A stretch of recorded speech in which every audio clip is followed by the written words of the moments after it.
Kasus dugaan pemerasan sesama Kades di Kabupaten Kebumen belakangan ini menjadi topik perbincangan hangat di masyarakat. Bagaimana tanggapan pakar hukum? Saya juga sempat protes waktu itu dengan Pak Bupati bahwa bagaimana saya bisa memberikan masukan, Pak. Akun Facebook saya diprotek, blokir sama Pak Bupati. WA saya juga diblokir sama Pak Bupati. Bagaimana mungkin bisa berikan masukan?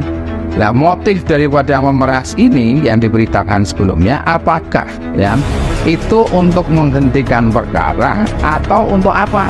Kalau misalnya untuk menghentikan perkara, duit itu kemungkinan masuk ke aparat penegak hukum, ya berarti aparat penegak hukum pun ini harus diselidiki, harus disidik. Nah, saat nanti misalnya memang melakukan tindak pidana dan punya kekuatan hukum tetap dengan ancaman pidana 5 tahun atau lebih, itu nanti sebagai dasar pemberhentian yang dilakukan oleh Bupati terhadap kasus atau terhadap Kades yang bersangkutan.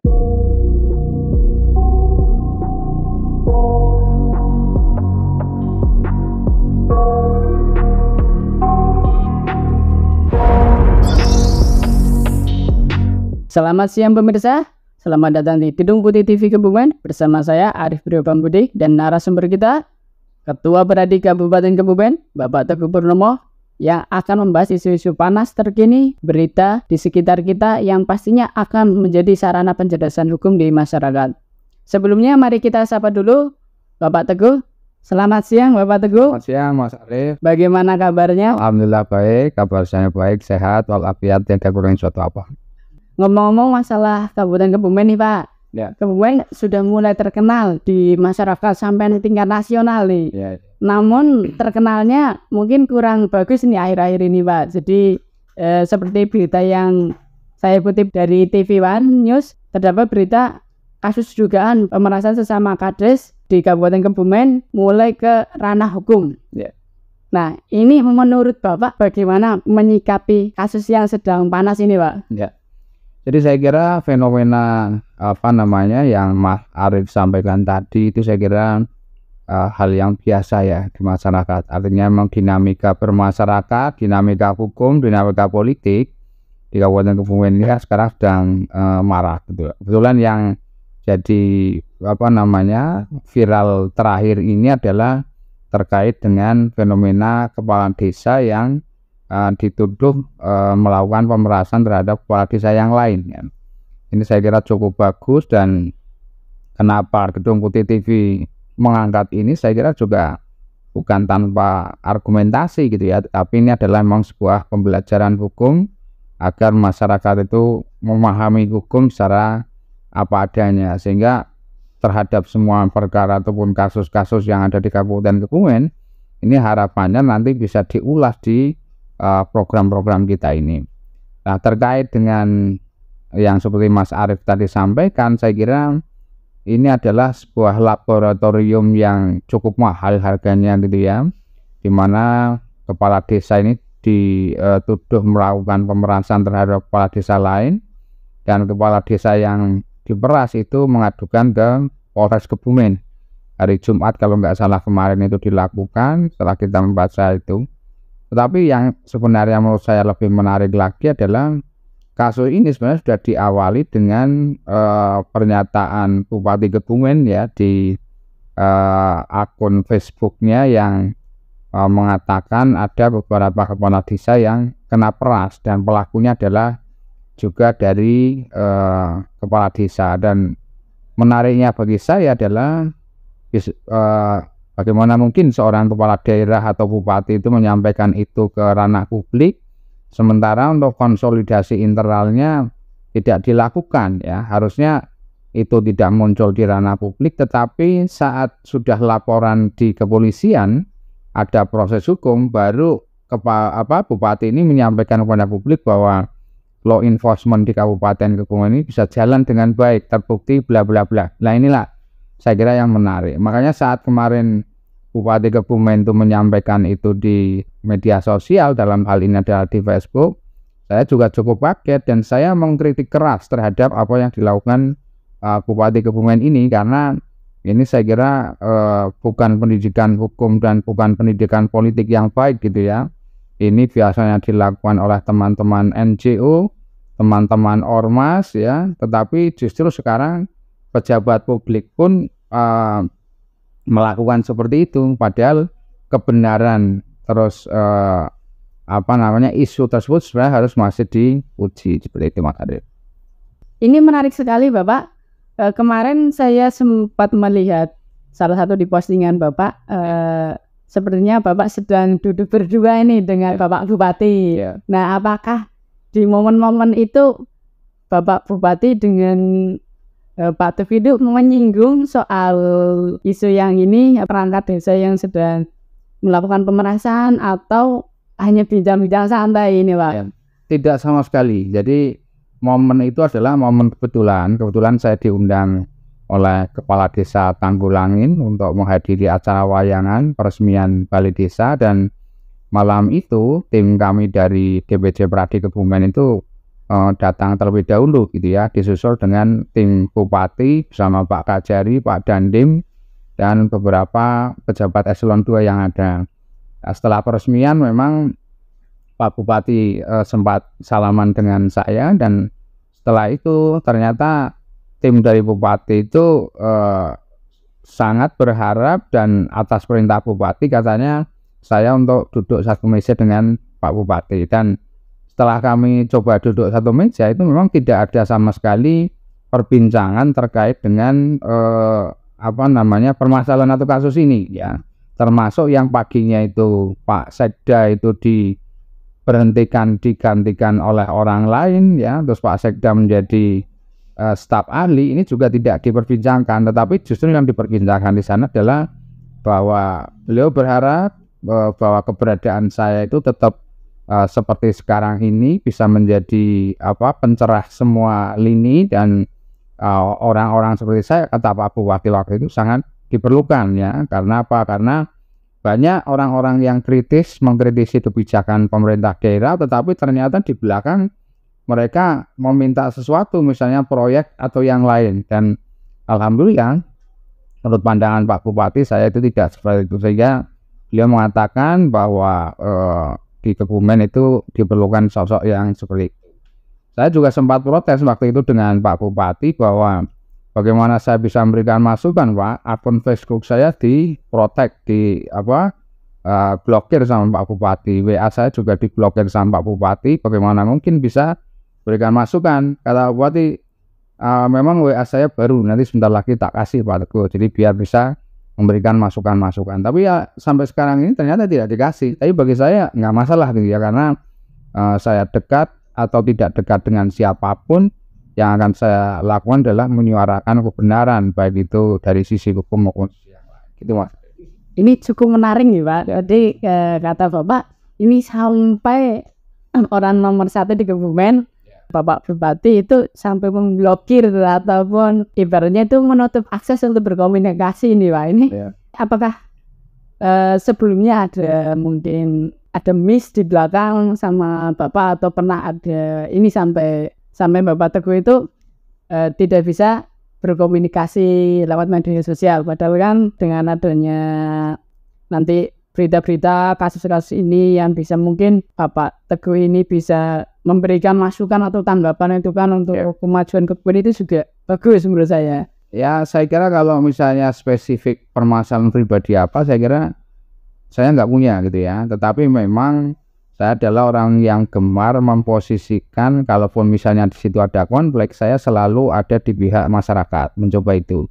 Kenapa sulit itu? Karena ya untuk mengimbangi gitu ya, karena kalau pejabat apalagi bupati kan kalau mencari lawyer itu gampang ya, mencari pendamping hukum itu gampang, tapi saat masyarakat itu membutuhkan pendamping hukum atau lawyer itu tidak gampang. Karena apa? Karena pembiayaan yang jelas, terus yang kedua juga mungkin berpikiran banyak kalau berkaitan dengan lawyer. Nah, yang pernah saya lakukan terkait dengan itu, saya kira saat menggugat ada warga masyarakat menggugat Bupati terkait dengan penamaan jalan, terus penggunaan jalan satu arah dan lain-lain, saya adalah lawyernya dan saya adalah ketua tim penggugatnya ya, sehingga memang sempat berhadapan dengan Bupati, dengan Gubernur, dengan beberapa pejabat ini di Pengadilan Negeri Kebumen. Nah, yang lain saya kira banyak ya, misalnya soal kemarin ada rencana pengusiran PKL di stadion, akhirnya mengadu ke Gedung Putih gitu ya. Terus PKL alun-alun juga sama ke sini lah. Mungkin interaksi-interaksi yang dianggap tidak searah ini yang membuat beberapa pihak termasuk Pak Bupati itu mungkin nggak klop. Tetapi di depan saya mengatakan bahwa katanya Kebumen butuh orang seperti saya, tapi kalau ada saya malah diblokir semua itu gitu. Jadi mungkin dari pandangan saya mungkin ada satu miss atau apa, atau ya harapan kita masyarakat Kebumen juga ya semoga nanti kita saling merangkul gitu Pak. Jadi Pak Teguh sebagai lawyer di sini, juga Pak Bupati sebagai pimpinan di Kabupaten Kebumen nanti sama-sama merangkul kita. Harapan kita itu ke depan kita bersatu Pak. Jadi dari Pak Teguh merangkul semua masyarakatnya untuk berbodong-bodong bagaimana kita harus memajukan Kebumen lebih maju lagi. Seperti itu ya, ke depannya lebih baik gitu harapan kita. Kembali ke permasalahan ya Pak. Ini terkait dugaan kasus pemerasan sesama kades di Kabupaten Kebumen ini sampai berlanjut ke ranah hukum. Menurut Bapak ini hukuman apa sih yang dapat menjerat pelaku atau oknum-oknum tersebut? Ya, yang pertama tentunya kasus seperti ini karena menyangkut pejabat publik walaupun di tingkat desa ya, saya kira ini tidak boleh ditutup-tutupi ya oleh siapapun ya, termasuk oleh kepolisian resort Kebumen. Kalau perlu mereka melakukan RIS atau konferensi pers sehari 2 kali ya, supaya masyarakat benar-benar mengetahui tahapan proses penyidikan itu seperti apa.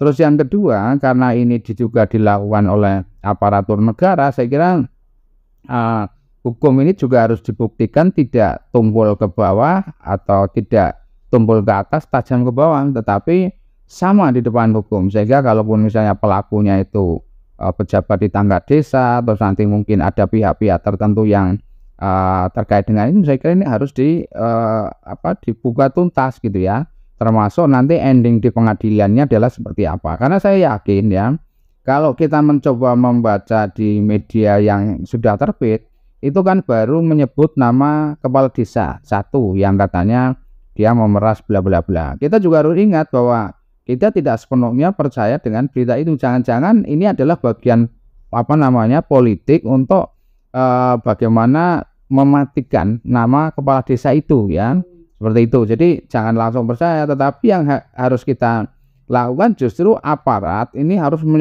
melakukan penyelidikan secara utuh. Kalau misalnya sang kepala desa itu memang melakukan pemerasan, motifnya apa ya? Terus kepala desa mana yang diperas? Terus duit pemerasannya itu adalah untuk kepala desa itu atau disetorkan kepada siapa? Karena kan orang memeras pasti harus diakhiri dengan apa yang namanya ancaman. Misalnya, nek kamu nggak store, saya akan bunuh misalnya ya. Kok sampai mengancam bunuh? Atau kalau kamu nggak store, saya akan proses sampean atau Anda ke proses hukum lah. Kalau proses hukum itu kan tentunya di sini ada kepolisian, ada kejaksaan, yang dimaksud itu mana, termasuk mungkin oleh KPK. Nah, motif daripada memeras ini yang diberitakan sebelumnya apakah ya itu untuk menghentikan perkara atau untuk apa? Kalau misalnya untuk menghentikan perkara, duit itu kemungkinan masuk ke aparat penegak hukum, ya berarti aparat penegak hukum pun ini harus diselidiki, harus disidik. Dalam hal ini mereka juga harus memperoleh konsekuensi hukum supaya diproses sesuai dengan hukum yang berlaku. Tapi ini ada satu hal yang menarik lagi Pak Teguh. Saya sempat membaca itu dari kasus ini, katanya dari oknum tersebut sudah mengembalikan hasil pemerasan tersebut kepada korbannya. Nah, yang saya tanyakan ini Pak, jikalau oknum tersebut sudah mengembalikan semuanya, apakah itu nanti selesai? Dalam arti di sini, apakah kasus itu akan ditutup ataukah nanti jadi tidak ada kesalahan di situ, atau nanti masih bisa dikasuskan lagi atau bagaimana? Saya melihat bahwa setiap proses hukum itu ada yang namanya restorasi justice ya. Restorasi justice itu adalah penyelesaian perkara hukum tidak sampai atau tidak harus melalui peradilan yang ada, misalnya tidak harus dilimpahkan ke kejaksaan atau ke pengadilan.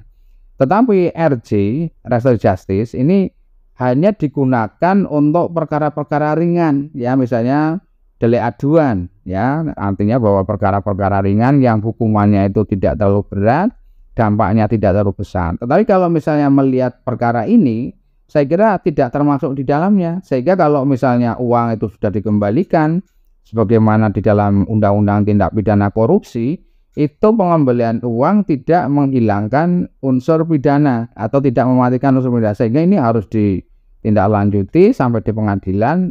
Tinggal kalau misalnya ada proses pengembalian dana lain, itu nanti akan menyebabkan hukuman itu lebih ringan daripada yang dituntutkan, seperti itu.